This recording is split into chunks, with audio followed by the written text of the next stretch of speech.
Homemade suit. Before receiving a suit from Tony Stark, Peter Parker patrolled the streets of Queens wearing a costume made almost entirely from everyday clothes. The design is incredibly simple: a sleeveless red hoodie with a hand-painted spider symbol, a blue long-sleeve shirt, sweatpants, and even red socks pulled over his sneakers. It's exactly the kind of suit a 15-year-old could realistically put together on his own, but the real highlight was never the outfit itself. What's truly impressive is that Peter built his own web shooters and developed the web fluid using supplies from his school's chemistry lab. He also modified a pair of goggles with mechanical lenses to help control his heightened senses. This suit also plays a major role in the story. After Tony Stark confiscates Peter's high-tech suit because he believes he's not ready for that level of responsibility, Peter is forced to return to his homemade costume, and it's wearing this very suit that he takes on the Vulture in the final battle of Homecoming. Stark suit. After discovering Peter Parker's identity in Captain America: Civil War, Tony Stark decides it's time to give the young hero a serious upgrade. That's when Spider-Man receives his first official MCU suit. At first glance, it keeps the classic red and blue look, but underneath the fabric is an unbelievable amount of technology. The biggest feature is Karen, an artificial intelligence that talks to Peter. Good evening, Peter.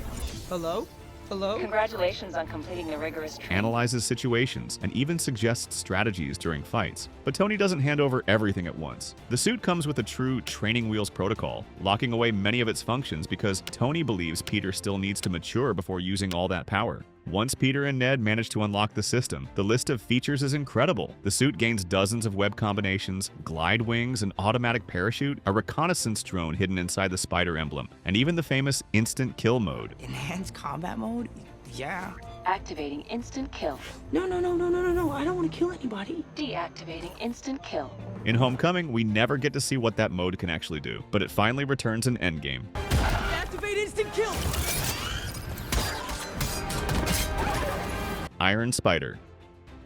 At the end of Spider-Man: Homecoming, after defeating the Vulture while wearing his homemade suit, Tony Stark offers Peter Parker a brand new suit and even a place among the Avengers. Peter turns him down, but in that scene we get a quick glimpse of the suit Tony was planning to give him. The same suit returns in Infinity War when Peter ends up in space and begins running out of oxygen. That's when Tony remotely activates the Iron Spider. Within seconds, the nanotechnology armor completely covers Peter's body, saving his life. Without question, this is one of the most advanced suits Peter has ever worn. The nanotechnology allows the armor to deploy almost instantly, repair itself, and survive the vacuum of space. Its biggest feature, however, is the 4 mechanical spider legs that emerge from the back. They help with mobility, serve as shields, and provide a huge advantage during combat. The suit also keeps Karen as its AI assistant and responds to Peter's commands almost instantly, making his movements even faster and more precise. During the battle on Titan against Thanos, all of these features make a huge difference, allowing Peter to keep up with heroes far more powerful than himself. Insect. Night Monkey. During Spider-Man: Far From Home, Peter Parker travels across Europe with his classmates, hoping to take a break from being Spider-Man and maybe finally tell MJ how he feels. Unfortunately, Nick Fury has other plans, or rather, Talos disguised as Fury since the real Fury is off-world. Peter is recruited to fight the elementals, but there's one problem. No one can connect Spider-Man to the student currently on a school trip. The solution is a suit unlike any of the previous ones. Instead of the traditional red and blue colors, Peter receives an all-black tactical suit designed by S.H.I.E.L.D. It looks much more like something a secret agent would wear than a superhero. The design is much simpler, focusing only on mobility, protection, and stealth. Even the eye lenses are manual, lacking the electronic features found in Tony Stark's suits. But the best part isn't the suit itself. During the battle in Prague, Peter's classmates see the mysterious black-clad hero in action. To stop Betty Brant from figuring out Peter's identity, Ned quickly improvises, claiming that this isn't Spider-Man at all. It's actually a European superhero called Night Monkey. What's his name? It's Night Monkey. Night Monkey? Yeah. The excuse is so ridiculous that it actually works. Before long, even the media inside the movie starts calling him Night Monkey, as if he were a real superhero.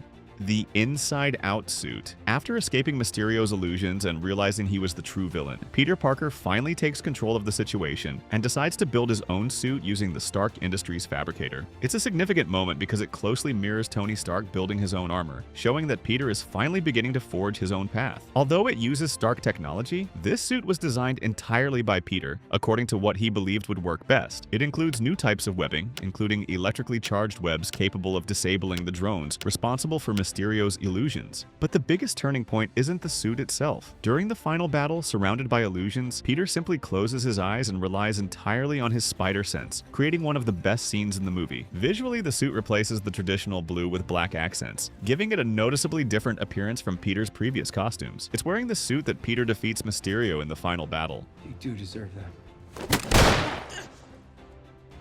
Then, in No Way Home, green paint is splashed all over the suit. Since the stain won't come out, Peter simply turns the suit inside out while trying to capture Sandman and Electro. Integrated suit.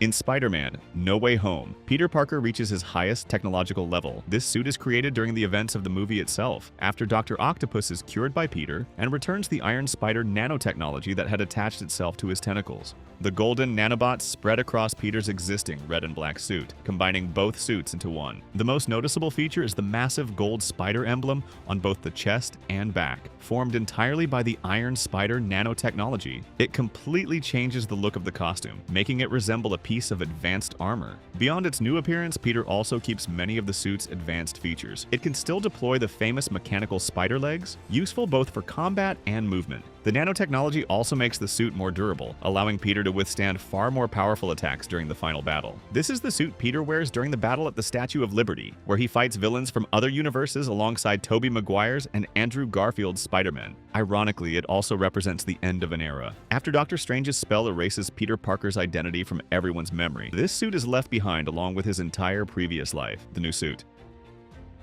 At the end of No Way Home, no one remembers who Peter Parker is. MJ, Ned, and even the heroes who fought beside him all move on with no memory that he ever existed. For the first time since joining the MCU, Peter is completely alone, and that's exactly when a brand new suit is born. Without access to Stark Industries technology, Peter returns to his roots. He rents a tiny apartment, buys a sewing machine, and creates an entirely new costume with his own hands. The design immediately stands out thanks to its brighter colors, deep red, vibrant blue, and a finish that closely resembles Spider-Man's classic comic book suits. More than just a visual change, this suit represents an entirely new chapter for the character. For years, Peter relied on equipment designed by Tony Stark, high-tech suits and advanced technology that made life easier. Now, all of that is gone. The only things he truly has left are his intelligence, his spider sense, and his determination to keep helping people. But before we talk about the brand new day suit, we first need to discuss the other Spider-Man suits, because according to both the director and Tom Holland himself, they played an important role in inspiring this new costume: Human Spider. Before the iconic red and blue suit from Sam Raimi's trilogy existed, Peter Parker had to improvise. In Spider-Man, shortly after gaining his powers, he realizes he can use them to make money by entering a professional wrestling tournament. The prize is $3,000, and Peter believes the money could finally help him buy a car and impress Mary Jane Watson. Since he isn't a superhero yet, he throws together a costume using whatever he can find at home. The look is incredibly simple: a long-sleeved red shirt with a hand-painted spider on the front, blue sweatpants, regular sneakers, and a red balaclava covering his face to hide his identity. It's a makeshift costume, but it already shows that Peter understands the importance of protecting his identity from the very beginning. Another fun detail happens just before the match. Peter himself chooses the name Human Spider to be announced in the arena. What's your name, kid? The Human Spider. The announcer, however, thinks it's a terrible name and completely ignores it. The Amazing Spider-Man! My name's the Human Spider. The classic suit. After his fight with Bonesaw and Uncle Ben's death, Peter Parker finally realizes that his powers come with far greater responsibility than he ever imagined. Remember, with great power comes great responsibility.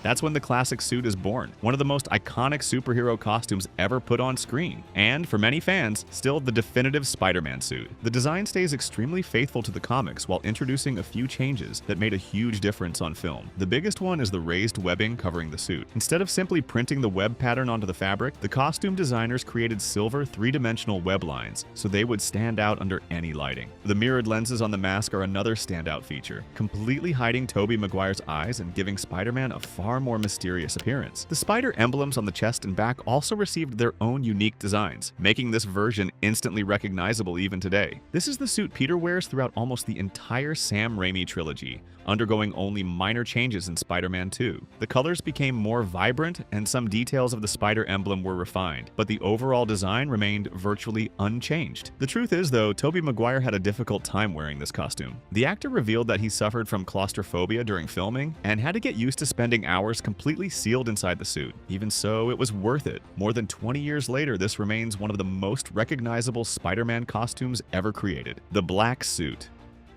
In Spider-Man 3, Peter Parker finally enters the phase fans had been waiting to see on the big screen, the black suit. It all begins when a small meteorite lands near Peter, releasing an alien organism. Without him realizing it, the creature follows him home and, during the night, bonds with his Spider-Man suit, completely transforming its appearance. Visually, the costume still resembles the classic suit from the trilogy, but now features a glossy black finish and much more aggressive details. The raised webbing remains, although it now looks more uneven, while the spider emblem becomes larger and far more intimidating. Instead of copying the comic book version exactly, Sam Raimi chose to preserve the visual identity of the original suit, creating a unique interpretation for the films. But the biggest change isn't the costume, it's Peter himself. The symbiote increases his strength, speed, and durability, making Spider-Man more powerful than ever before. The problem is that it also amplifies Peter's darkest emotions. Little by little, he becomes arrogant, impulsive, and increasingly aggressive toward everyone around him. It's during this period that some of the internet's most enduring Spider-Man memes were born, including the legendary Emo Peter. After realizing he was becoming someone completely different, especially after hurting the people he loved most, Peter, stop it! Who are you? Peter decides to get rid of the symbiote.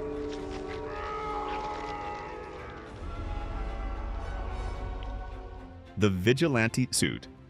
Before wearing the famous red and blue costume, Andrew Garfield's Peter Parker also relied on a homemade outfit in The Amazing Spider-Man. After Uncle Ben's death, Peter doesn't patrol the streets looking to fight crime or save innocent people. His only goal is to find the man responsible for Ben's murder. That obsession leads to the creation of what fans call the vigilante suit. Everything begins when Peter sneaks into an old gym and notices a poster advertising lucha libre wrestling. The wrestler's masks immediately catch his attention and give him the missing piece he needs to hide his identity. From there, he assembles an entirely improvised costume using everyday clothing. The outfit includes a red fabric mask, sunglasses, a black beanie pulled over his head, a dark jacket, jeans, and a pair of sneakers. His homemade web shooters are hidden beneath the jacket sleeves, making the overall look even more discreet. This costume became incredibly popular because it genuinely feels like something a teenager could put together in real life. Fans loved the design so much that it was later included as an unlockable suit in the video games based on the movie, the definitive suit.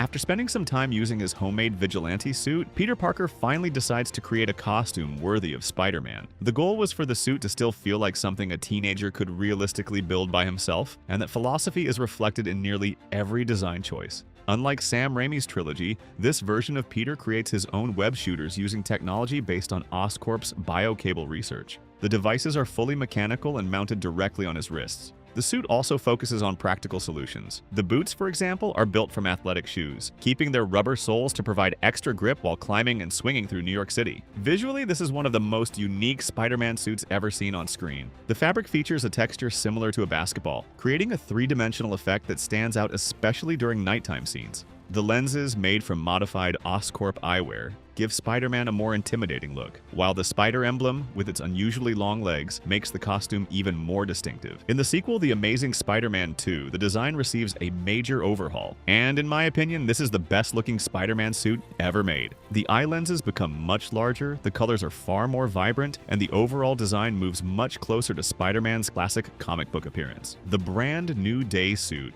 Now, back to the brand new suit. Right away, the design stands out thanks to its much more vibrant colors. Red and blue are once again the dominant colors, leaving behind the high-tech aesthetic that defined much of Tom Holland's run in the MCU. Another detail that had fans celebrating is the return of the raised webbing. While the spider emblem on the chest is noticeably larger, bringing the costume even closer to the classic comic book versions. According to Tom Holland himself, that wasn't a coincidence. The actor revealed that Peter used his experience of meeting the other two Spider-Men in No Way Home as inspiration for this new design, almost as if it were a blend of all three live-action Spider-Men. Another major change happened behind the scenes. This time, Marvel significantly reduced the amount of CGI used on the suit, allowing the fabric's stitching, folds, and real imperfections to remain visible. As a result, the costume genuinely looks like something Peter could have sewn himself, reinforcing the idea that he's gone back to his roots. And take a look at the size of the web shooters. For the first time in Tom Holland's Spider-Man films, they're mounted on the outside of the suit, large, attached to his wrists, and impossible to miss. During the movie, Peter's body goes through a transformation, and he begins producing organic webbing.